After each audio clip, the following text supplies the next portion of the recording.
Eek, my first love, whom I haven't seen in 10 years. Now, just like in the movies, she's having a Marilyn Monroe moment. When you witness such a scene, you end up seeing things you shouldn't. Because of the guilt of having seen her in such a compromising position, I found myself in a situation where I had to agree to a rather outrageous request. My name is Jason. I'm a 28-year-old office worker. Graduated from college and landed a job at my current company. Working decently, earning a decent salary. All I wanted was a normal life, but things took a different turn when my chief took a special interest in me.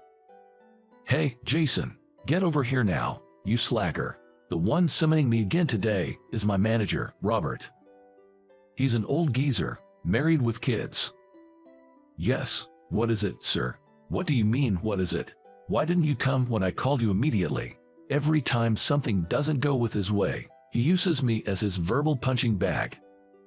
Even though the reason for his summons is often trivial, he'd give me a lecture just because I took a bit longer to respond. If I made a mistake, I would understand getting yelled at. But it's exhausting being constantly nitpicked and yelled at for the smallest of reasons. I'm exhausted. Another day comes to an end, enduring Robert's verbal abuse. Exhausted, I flopped onto my bed. And then, my cell phone buzzed with a notification. Looking at the screen, there's a message. I rarely get personal messages, so who could it be? The moment I saw the sender's name, my heart leapt. It's from Kathy, my childhood friend, my first love.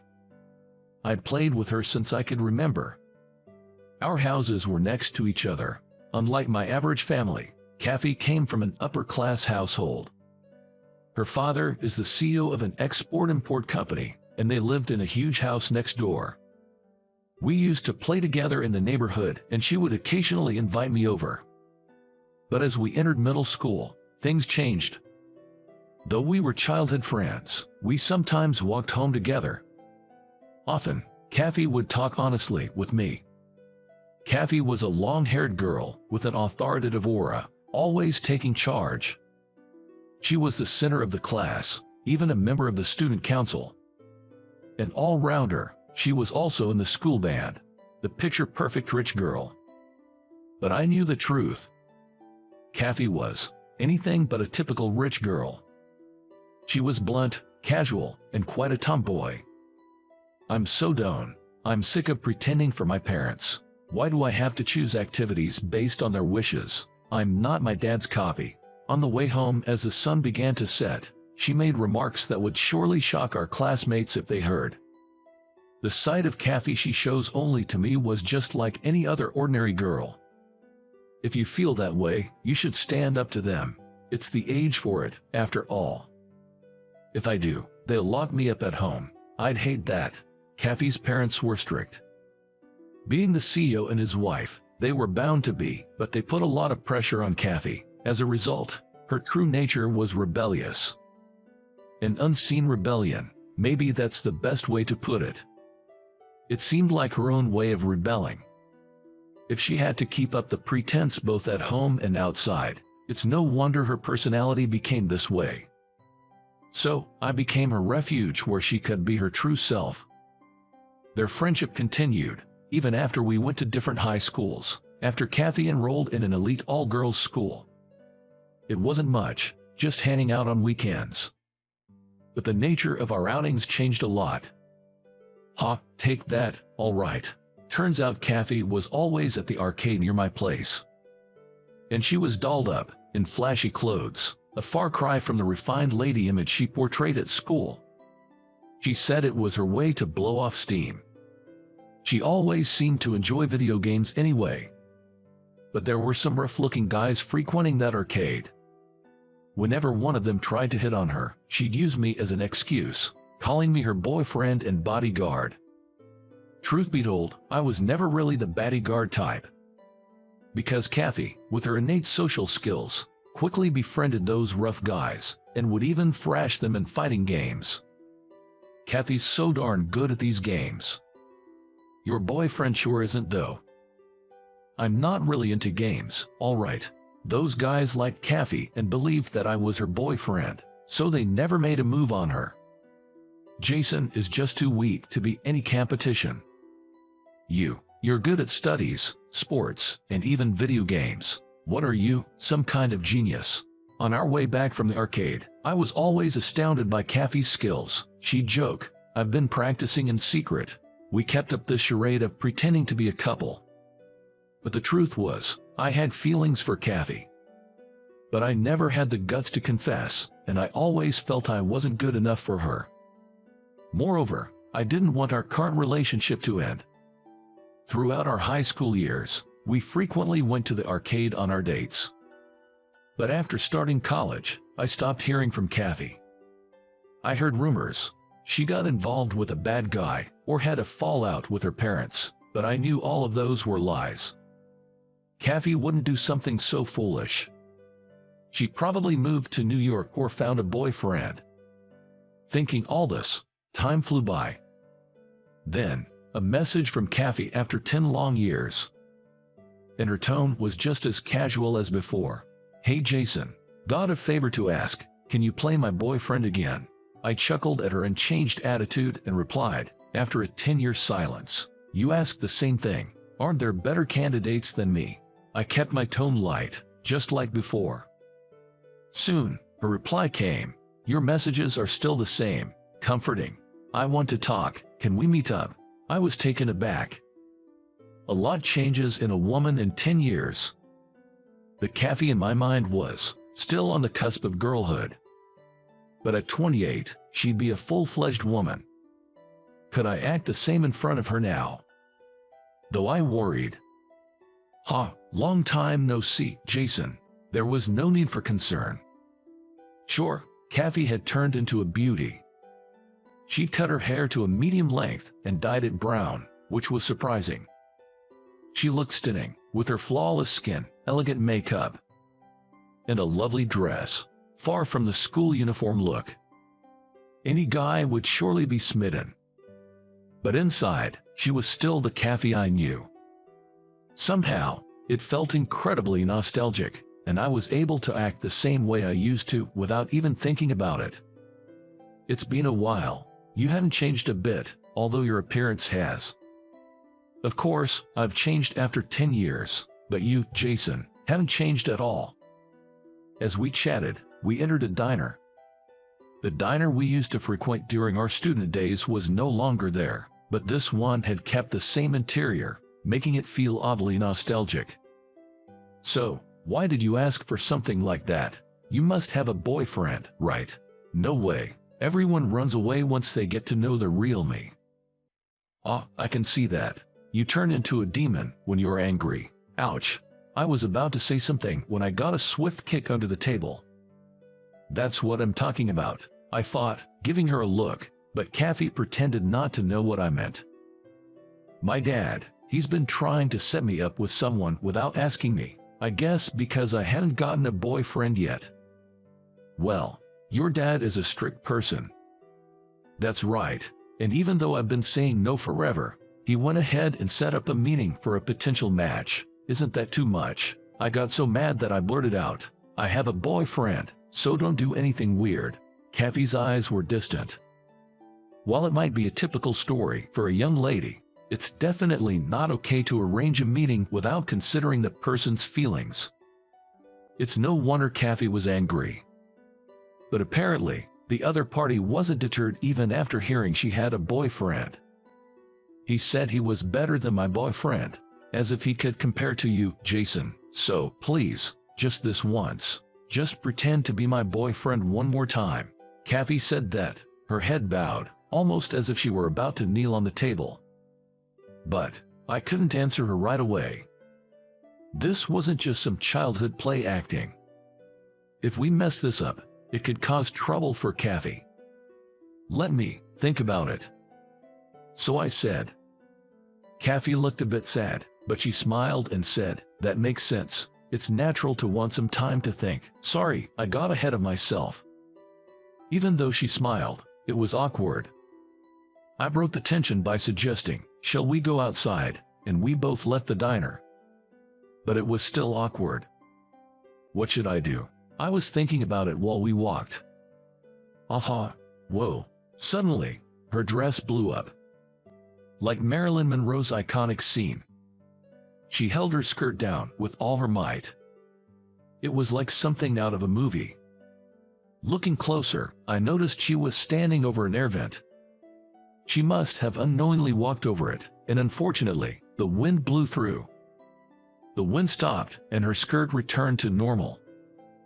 But she was glaring at me with an angry look. You saw it, didn't you? I didn't see. Why are you talking like that? I didn't see. Seriously, I wasn't thinking you were wearing white. You did see. I ended up digging my own grave and got hit by Kathy. A week later, I ended up agreeing to play the role of Kathy's boyfriend. That was because after the incident, Kathy puffed up her cheeks and told me, "You have to take responsibility for seeing," and I gave in. Well, it can't be helped that I saw, even if it was an accident. Kathy said, "You don't have to think it's a bother, let's just do it casually, like before." She told me that. She did say it, but it's not that simple. Man, I cursed my bad luck. I mean, what is Jason here?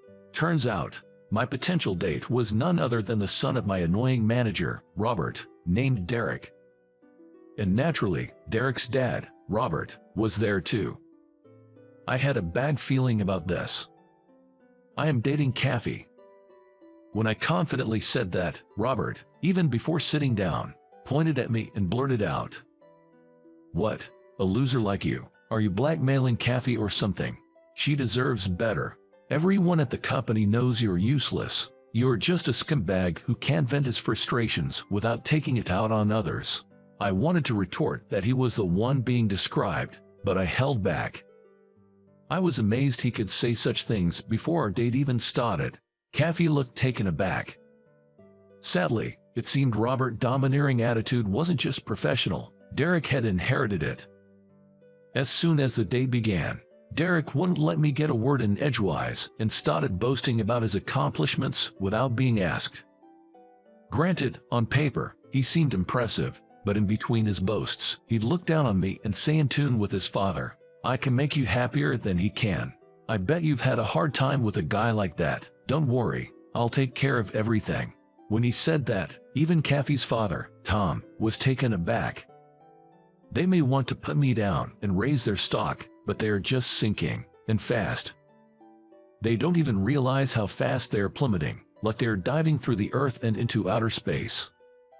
With Robert and Derek laughing and berating me, I was trying to figure out my next move. I was thinking hard, but Kathy beat me to the punch. "What is your problem? I can't stand you insulting the man I love, and stop promising happiness when you don't even know me." Watching Kathy like this, Derek nonchalantly replied, "No matter who you truly are, I'll still love you." Upon hearing this, Kathy said, "Then, I'll show you the real me. Follow me." She stood up and led us to a place. It was an arcade, a place we used to frequent. I won't date someone who's worse at games than me. Hey, arcade. I love video games. It's a hobby I've hidden even from my dad. Only Jason knows. Saying that, Kathy stormed into the arcade. I figured she's done hiding her true self from her dad, so I quickly explained that I've been going to the arcade with Kathy since forever. Tom gave me a cold stare, but he didn't say anything. And where she took us was a section filled with fighting games. If you're really that great, Derek, you should be able to win, right? I mean, how are games useful in real life? Excuse me, don't belittle gaming, it's fun. A life without shared hobbies would be so boring. Kathy went off on him and we ended up competing in a three-way score challenge. But it wasn't a fighting game. It was a shooting game, like a target practice. The only game where I could beat Kathy. Needless to say, I won. Derek, frustrated, said, "This wasn't the deal. I don't want to marry a rough girl like this," and ran off. Robert glared at me and muttered, "You'll pay for this," before leaving. And they left. Left behind were me, Kathy, and her father. Tom yelled, wasting time on such frivolous games. Naturally, he was angry. But Kathy shot back. You always decide everything for me, and when I stand up to you, you just yell without listening. No wonder I want to escape into gaming. As I tried to mediate, Tom said, this is probably why you can't find a wife. I lost my temper and snapped back. I'll marry Kathy, so stop judging her based on her personality. Why are you always criticizing your own child? Kathy isn't a copy of you. Both were taken aback. Kathy, with wide eyes, whispered, that was my line. Right, it's not a copy of the parent. This is something Kathy once said. I bet they didn't expect to hear such complaints. Tom remained silent. Maybe it hit too close to home. Feeling awkward, I said, anyway, please talk it out, parent and child, and ended the meeting. Did I go a bit overboard? With that thought, I went to work the next day. But my desk was gone. Instead, there was a note about a personal transfer. I was informed that I was being relocated to the middle of nowhere, something like rural Nebraska. Panicking, I asked Robert, what's going on here? But he just said, can't you see? We don't need incompetence. That was the end of that conversation. Apparently, someone reported a major mistake someone else had made as if I was the one responsible. They seemed pretty ticked off about the incident the day before. It was sheer retaliation. You should just keep quiet down at the bottom. Who do you think you are, challenging us? And that's how I ended up being shipped off to rural Nebraska. Voices like mine, just a regular employee, never get heard. Now, I have to move ASAP, and I'm swamped with packing. At that time, I received a call from Kathy asking me to come over to her place. I told her I was busy with the move, but she even offered to help with my relocation. I realized I had spoken out of turn, and honestly, I wanted to apologize to Tom. When I visited her home, for some reason, Tom was bowing deeply in apology to me. I'm sorry, we put you through so much. Kathy told me you've been acting as her boyfriend and have been supporting her all this time. What? I'm a fool. Thanks to you, I realized. Just because I can do something doesn't mean Kathy can, and what I can't do, Kathy might very well be able to. Apparently, after that matchmaking meeting, Kathy had a heart-to-heart talk with her father. Seeing sides of his daughter he hadn't known existed made him realize how little he'd been observing her. Moreover, Kathy got to hear Tom's true feelings. Turns out, Kathy's parents had a kind of arranged marriage, much like the older generation in the U.S. Daniel had initially been engaged to a woman he fell in love with, but she cheated on him, leaving a deep scar. Later, through an arranged setup, he met Kathy's mother and built the happy family they have now.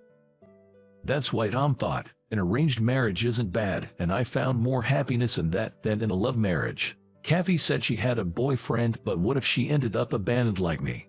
I don't want that for her. Such fears made him insist on choosing a husband for his dear daughter through matchmaking.